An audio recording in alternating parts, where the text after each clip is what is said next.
Hey Tigers, welcome to your digital reteach for the formation of crustal features.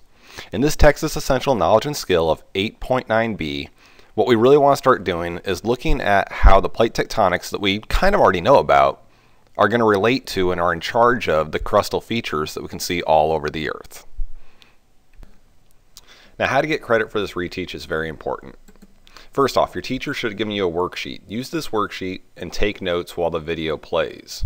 If the video ever plays too fast, just go ahead and pause it or even back up if you need to.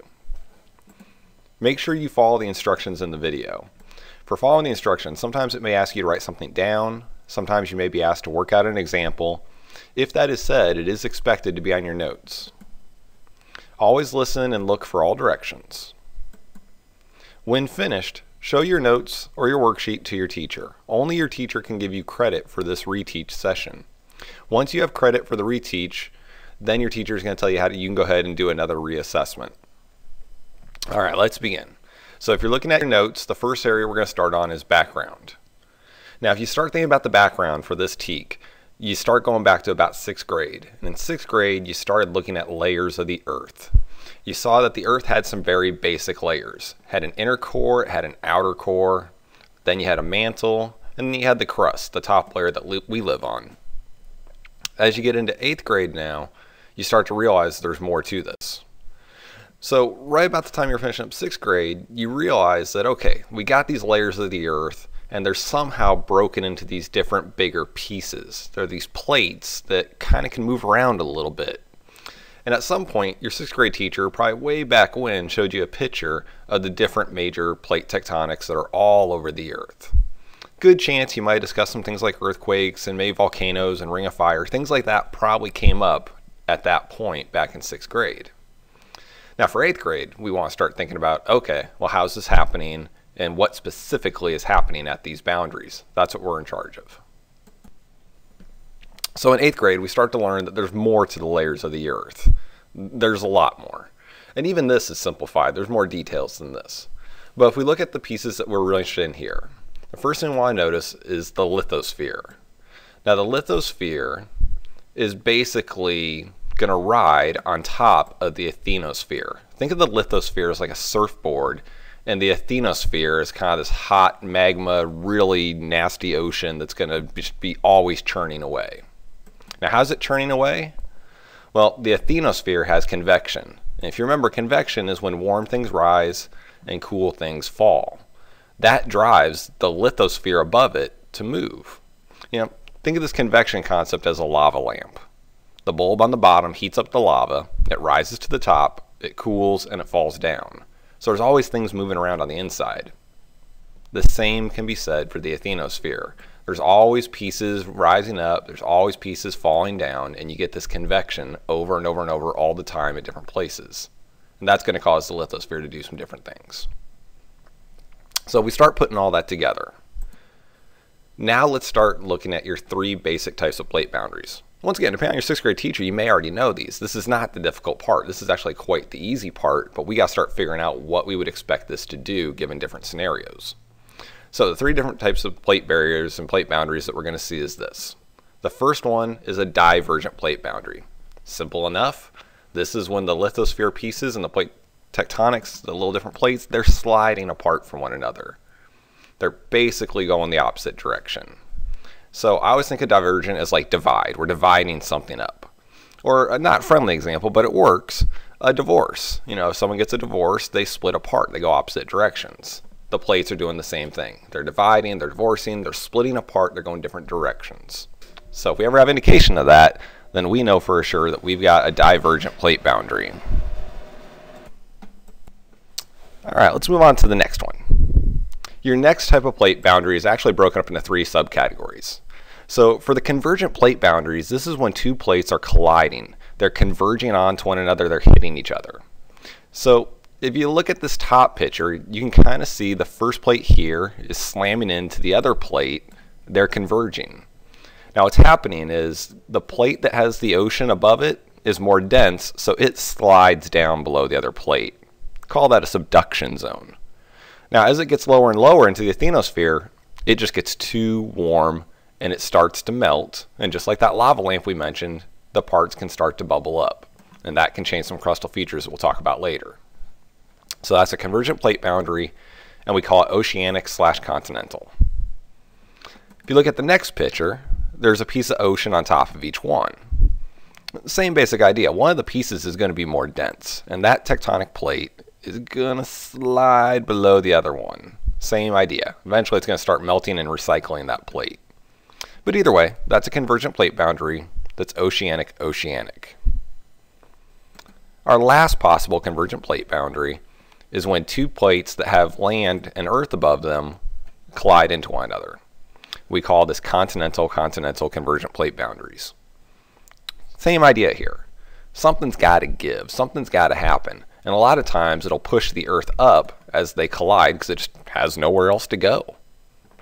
But those will be your three subcategories for convergent plate boundary. So we only have one more type of plate boundary to go, and then we're pretty much done with the basics. The next one is one you likely talked about in 6th grade, and that's your transform plate boundary. This is when two plates slide past one another. Now remember, this probably is not as smooth as this picture looks. There's a lot of pieces of jagged rock in there. The earth is not a clean cut like that. You don't have perfect fault lines like that. It's just probably not going to happen. But when you do think about that, we often think about things like earthquakes, because it's not a smooth transition when they slide past, and it's a lot of shaking, a lot of vibrations. Alright, so that was the basics. So what we want to look next for is the details. So on your notes, make sure you're in the details section of your notes. Now for the details section of your notes, there's going to be 5 examples. What I want you to try to do in the example is figure out what type of plate boundary is it. Because now we're looking at some real life crustal features. This is where the 8th grade part really kicks in. It's time for you to figure out and think about what makes the most sense for how that crustal feature on Earth was created using plate tectonic theory. Doesn't mean we're 100% right. Doesn't mean science might not find something different, but what makes the most sense right now? So in example number 1, here you're looking at Alaska. And what you really want to look at are these Aleutian Islands that are off of Alaska. So for example 1, before I go on, pause the video if you need to, start thinking about what kind of plate boundary you think that is and write it down. Pause the video now and write your answer. Okay, the answer for this one that you should have written down is it's a convergent plate boundary, because you can see both plates are kind of slamming into one another. And then the islands were formed right above that subduction zone. It's probably how the Aleutian Islands were created. Now, not only was it a convergent plate boundary, but it was oceanic. So if you got that, then you're definitely grasping the concept of crustal features that are going to be created by these plate tectonics. Let's go to example number 2. Here we've got the North American plate kind of sliding down, and the Pacific plate looks like it's sliding up. So using that clue, pause the video now and try to write down what type of plate boundary you believe would cause this kind of a fault line on the San Andreas Fault near California. If you wrote down transform boundary, you are exactly right. Now, this video is almost over, and you might be thinking, well, what do I do if I didn't get transform boundary? The best advice I can give you is go back into your binder, look for some foldables that you made. You also have a lot of graphic organizer worksheets that are in there that can help you out with this. It just takes some more review to realize, and just to visualize it, you just need more practice. But let's go on to example number 3 in the details section of your notes. On example 3, here we are looking at South America. And what I really want you to look at in South America is the Andes Mountains. It's a chain of mountains that goes pretty much down the entire western coast of South America. Pretty impressive. Now, to give you a little help on this one, it's kind of hard to see. The Pacific Ocean is riding on top of one plate, and South America is pretty much on top of another. The Pacific Ocean plate is sliding to the right, and it's slamming into South America. So start to think about what type of plate boundary may have caused that mountain range. If you came up with convergent plate boundary, that's absolutely correct. And even better if you realized it was the oceanic plate that was sliding underneath the continental plate. And remember, when that oceanic plate starts to melt and it starts to recycle, It's got to kind of bubble up. It might form volcanoes, it might form different things like mountains. Either way, it makes the most sense for what has created the Andes mountain range all along South America. Going to example 4. In example 4, there's another type of mountain range that's very famous in the world. We'll take the Himalayas. Now in the Himalayas, if you notice it, we've got the Indian plate sliding to the right and the Eurasian plate sliding to the left. Pause the video, write down what type of plate boundary you believe this to be. If you said convergent plate boundary again, it's absolutely perfect.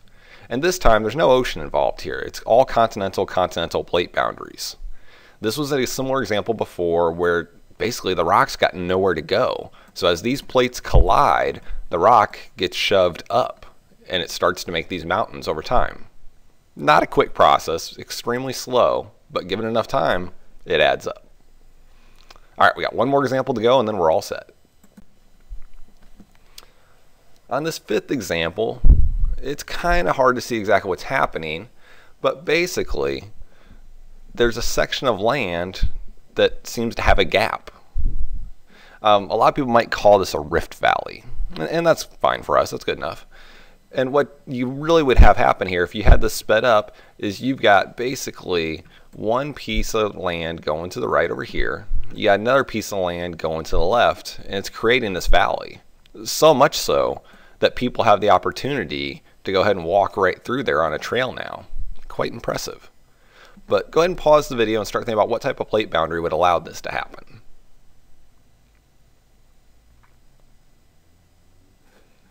Alright, if you said a divergent plate boundary, you're absolutely correct. The two different plates are splitting apart and we can see the evidence that's in the rift valley that's now formed. Okay, that's it for the video, guys. You should have your worksheet. It's got the basics. Definitely look over that before you go take your reteach. Show those notes to your teacher. That's going to be how they know that you went through this process. Also, look for any foldables or any graphic organizers that you already have in your binder. There may be just a few more details that were not listed here. But other than that, you should be ready for your next reteach session. Best of luck.